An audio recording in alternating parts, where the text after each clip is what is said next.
very warm welcome to Africa 360. We're the program that brings you the continent's news and views from every angle. I'm Chris Maroleng and you're watching Africa 360.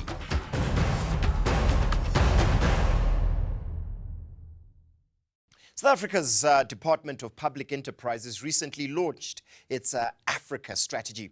It's a long-term plan to leverage state-owned enterprises in the transport and energy sectors to play a more active role in developing Africa's economy. So, is South Africa grasping an opportunity, or is the country trying to reclaim its position as Africa's largest economy? Take a look. Sub-Saharan Africa's economy has more than tripled since 2002. But due to infrastructure challenges, the continent is still a difficult place to do business. That's where South Africa's Department of Public Enterprises thinks it has the solution. The Africa strategy is a plan to use the country's large state-owned enterprises to enter the African market. The aim is to identify gaps in the market and use well-established enterprises like Transnet, Eskom, and the South African Airways to solve development problems at a profit. Let's go straight into it, sir. Why has the Department of Public Enterprises been assigned this task in both coordinating and looking into opportunities on the African continent? A lot of people have said earlier on that we have been isolated from that. Many of us here only started traveling to Africa after 1994. So in a very real sense, South Africa, we don't know the rest of the African continent. However, we have taken various initiatives, the private sector probably leading, our own state-owned companies have been on the continent. We have not made the sort of headway for various reasons that I think we should have made. We are a big part of the African economy. We are the hegemon, the regional hegemon, so to speak. And if you look at other parts of the world, you look at Europe, you look at the East, you look at the West, regions develop through a leading country that drives and sets the pace, as it were. Let me push you on that issue. I think it's a bit of a catch-22 situation for South Africa, because very often when I travel into the continent, one of the things that I'm immediately encountered with is a sort of suspicion about South Africa's intentions. You mentioned that South Africa might want to position itself as a hegemon in the region, on the African region. But that also comes with some challenges, in that you're damned if you do, and many instances you're damned if you don't do. Other people will say that we are a shy regional power, that we should have been perhaps a lot more aggressive. The idea of a power, a regional power, that is both loved and feared is not unique. Yep. The point is to try to find a way of harnessing the resources of a powerful economy like South Africa to drive and assist with the regional development. The countries in our region should be able to leverage South Africa. How do we do that? How do we ourselves leverage the African market? South Africa's state-owned enterprises have more than a decade-long history that began under apartheid. Then the aim was state control. Today, the department focuses more on empowerment. Based on a 10-point plan, the Africa strategy aims to use South Africa's economy and geographic position in Africa to establish a footprint for each state-owned enterprise. This involves identifying partners on the ground and creating a network rather than just a marketplace.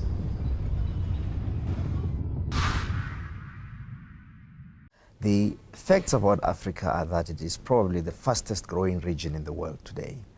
And as a result of that, we think that intra-Africa trade is inevitable, which is currently very low, which is trade amongst African countries. Trade amongst ourselves as African countries is very low.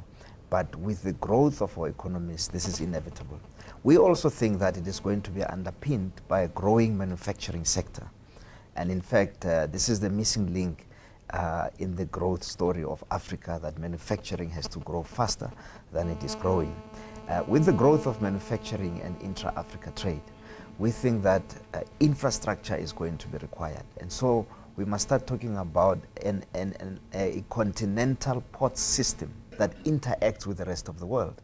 We should talk about a continental system of railways that needs to be developed by all of us on the continent to underpin manufacturing activities and intra-Africa trade. So, Barry Parsons, as we're talking here about ease of doing business, we're talking about transport infrastructure. I'm sure your eyes are, opening up, because when we look at Africa, one of the challenges, and I think that the difficulty that we face is that if I want to, for example, go to Gambia, very often I have to find an outbound flight to Europe, find myself in North Africa, and then finally move to a place like the Gambia. But that's just crazy. Isn't this an opportunity that a company like SAA should be looking at, increasing the access of regional freights in Africa? Well, we already operate to half the African Union member states now. So SA has had a long history in building capacity into Africa, and people look at the passenger side, and to pick up on Brian's point there, cargo is a really the big opportunity. Yep. But the movement of people, and this is where what is SA's role in this? Our role is a facilitator primarily. We can help get people into those markets, and we're based in our Johannesburg hub. So South African business, when they want to do business on the continent, we can get them there, and we can get goods there and goods back. So in the last year, since we've developed our own strategy, which is, I've got to say, is heavily informed by DPE's strategy, it's around growing our business in Africa. So in the last year, we've put more capacity into Africa. We've opened a couple of new destinations, more frequency on existing destinations. We can't operate to every destination in Africa economically at this point, but you mentioned Gambia. We operate to Senegal, so very close. Although the continent is well endowed with renewable resources, almost half of sub-Saharan Africa faces a huge energy challenge characterized by rolling blackouts. Only a quarter of the population is said to have access to electricity. With high costs being one of the major challenges, Chinese, Indian and Arab investors have emerged as significant energy funders. But what are the African solutions to African energy problems? We produce 45% of all the electricity on the African continent. And you're very right, energy is the single biggest challenge of the whole of Africa. So when you look at Africa from the sky at night, it is truly a dark continent. But therein lies brilliant opportunities for us as a company, as the largest power company on the continent. And we are currently present on the continent. We've been nearly 10 years supplying energy in Mali, Senegal, Mauritania. Similarly, 10 years in Uganda, where we ran a power generation system. We have been in many countries, and we've withdrawn out of our non-core businesses in many of those countries. So for me, this is an exciting place. Southern Africa in particular, an exciting place for us to address energy security, for us to bring affordable energy for Africans, for us to make sure that we bring energy access, because of the world's 3 billion people that don't have access to energy, more than 85% of them is in Sub-Saharan Africa. And that must be addressed. And then lastly, we can do this sustainably. We have massive hydro resources, we've got great gas resources, we've got lots of land for solar and renewable generation. And if you can imagine all of that linked together, with masses of transmission integration, we can build quite a robust energy system, and Eskom being at the core of that.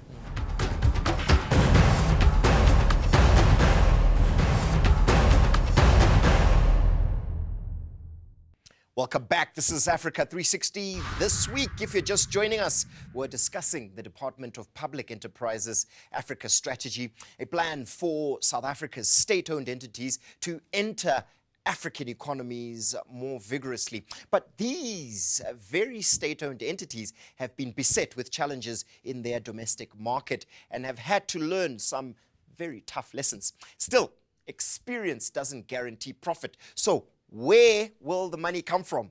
Well, our guests certainly thought they had some answers to those questions. Let's take a look. We've heard from the heads of the state-owned enterprises saying that they've got some grand ideas on how they can assist in the implementation of this Africa strategy that you talked about. But here's the thing. Where's the money going to come from to basically fund all of these big projects that are being spoken about today? How do we get over the political will, but more importantly, the economic will challenges around funding this money and developing stronger perceptions around the opportunities that have been spoken about here? I think it's partly a question of leadership. I think there are things that the private sector can do on their own, and they're best left to the private sector to do. But I think the sort of challenges of infrastructure development we're talking about require strong leadership by governments. Yeah. So if investors see that governments are leading, that they are taking charge of driving these projects, of deploying the available resources to them, I think the private money will come in, and it will not come as expensive as when they see the risks, when the funders see risks. Yeah.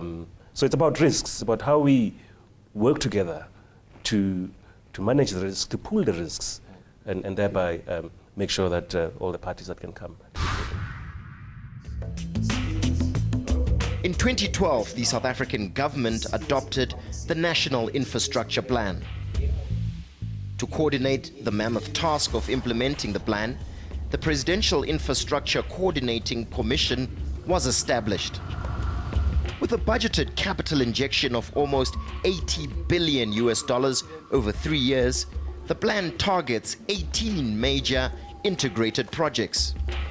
These include rail, road, water, and electricity infrastructure development projects to support economic growth and address service delivery in the country.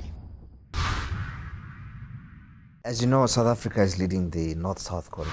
As Transnet, we're participating in the projects of the North-South Corridor, which include rail and road projects from Dar es Salaam to Durban.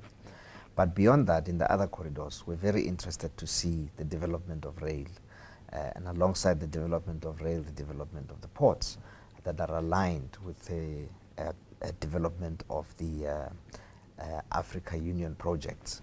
The NEPAD Business Foundation has got an Africa desk, infrastructure desk, that we as Transnet are funding. And in that desk, discussions take place between government and business about the projects that are happening in the North-South Corridor, but also in the other corridors of the AU programs. And we discuss how these can be funded. A significant development, a development that is not insignificant, is the BRICS, where the BRICS countries are talking about a bank that will augment what the World Bank and other multilateral institutions are doing. We're looking at that very closely because we think that there's a possibility for funding of infrastructure for the African continent out of the BRICS Bank when it is established. Africa is home to about 12% of the world's population. But the continent's skies see less than 2% of global airline passenger traffic and about 1% of global airline cargo. However, thanks to economic growth, the future of air travel in Africa looks bright. In 2013, air traffic in Africa and the Asia-Pacific region grew at 5.2%. As the middle class grows and the economy progresses, it is forecast that air traffic will grow at about 6% per annum over the next 17 years. This calls for the African aviation industry to strengthen itself so that this growth doesn't just benefit foreign carriers. We operate in a highly competitive global market. Now, it's not just African states that are taking, if you like, taking traffic from Africa. It's also airlines in Europe, particularly the Middle East, that are taking traffic out of, to get from A to B in Africa. People are going via Dubai and European destinations. There are some African states that have had quite enough of that. And we understand that, and we need to tap into that sentiment. So I think the point here is that we've understood large elements of this ourselves, and as I said, we already operate to half the African Union member states. But what this strategy provides, and the architects know, is there's a context here of, we talked about South Africa Inc. just before. There's other Incs in Africa. So there's China Inc., there's French state capitalism, there's a re-energised Obama administration with a new Africa policy. So the competition for not a piece of the pie, but actually to build the hegemony that the DG referred to is fierce. And SA, again, as I said before, is a facilitator of this. But we have to get in and make sure we integrate with what else is happening in other state-owned companies and learn from the experiences. The opportunity to get, to hunt in packs, as it's termed, is very high. And SA is eager to be part of that hunt in pack. And it's not just the state-owned companies under the DPE's leadership, but it's also with the private sector and with the funding side. From an airline perspective and an aviation perspective, there are other airlines in Africa that are very keen to do that. Now, some of them are competitors, but some of them can also be allies. Yeah. So it's a moving feast in Africa, but it's not just African airlines that are in here.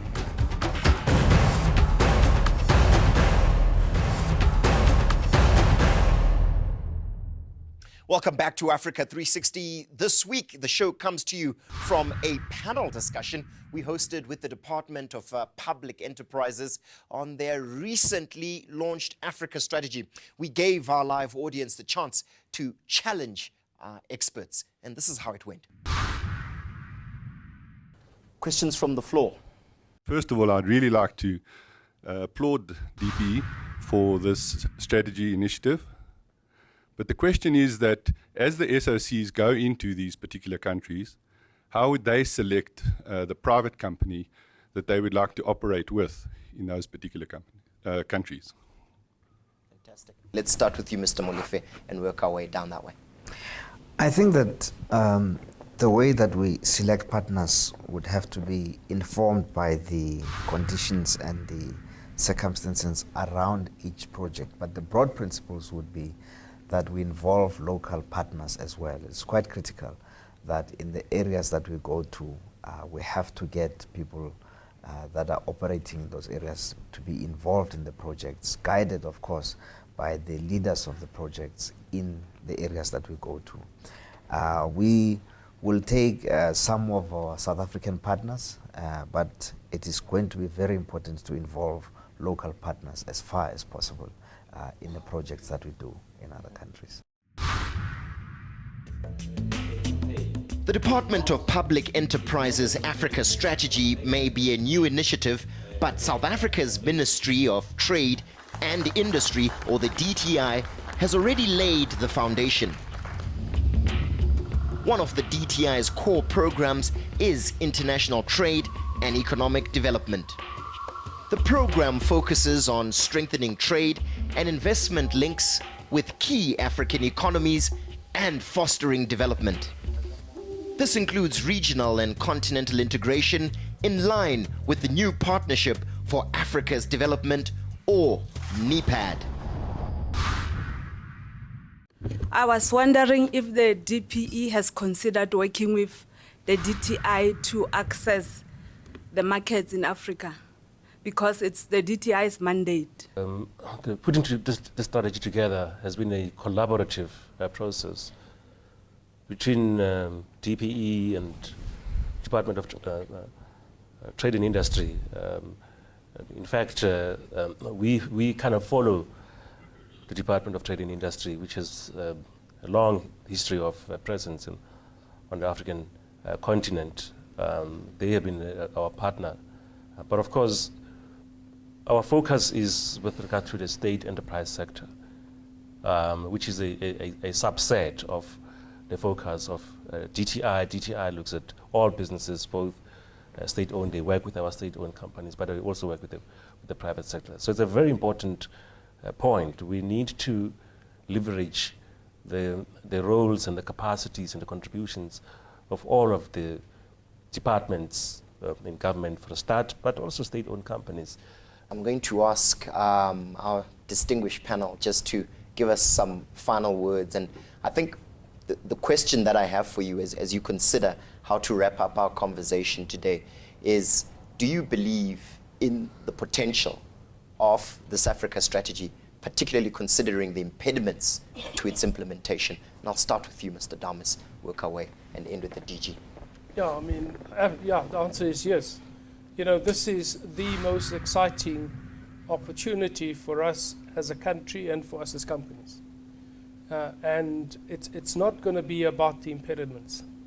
I think it's about how do we really, as South Africans, work as South African Incorporated and grab the opportunities and not start saying, you know, what is in it for me, or this is not your role and this is not my role. So for us as a company, Africa provides a very exciting opportunity. This strategy provides for us a platform now to really unleash that capability that we can play within the continent. It's a great opportunity. And I must say to South Africans that if we don't grab it, it will be grabbed.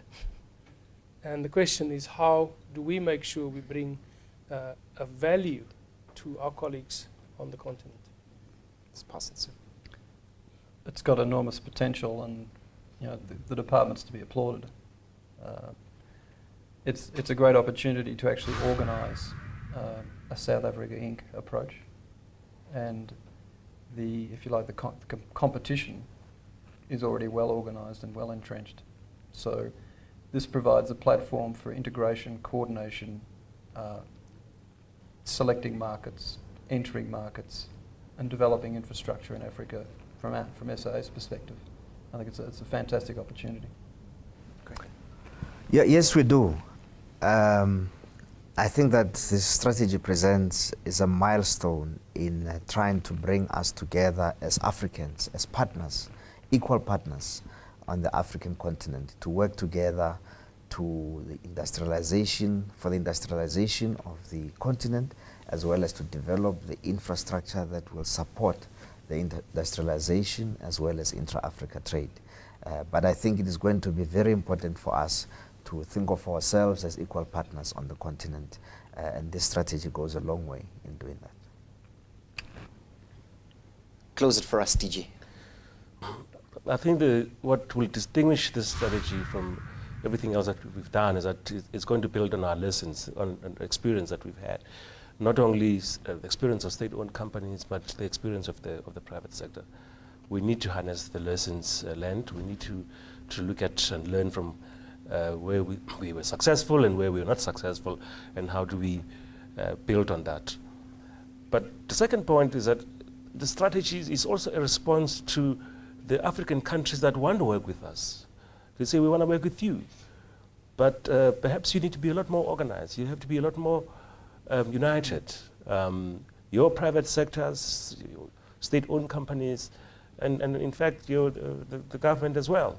You need to present a united front. Other countries, when they come in, when their market entry involves the government leading, the state-owned companies leading, and the banks leading. So they bring a whole package. I think we tend to be very fragmented, and so I'm hoping that we will address that particular weakness about our ventures into the African, this massive opportunity that staring us in the face. So, is South Africa simply grasping a competitive opportunity with its new Africa strategy? Or is the country using state-owned enterprises to cement its influence on our continent? Tell us what you think via Facebook or tweet us at Africa360_ENCA or send us an email at Africa360@enca.com. So, until next time, we look forward to bringing you Africa like you've never seen it before. Do take care.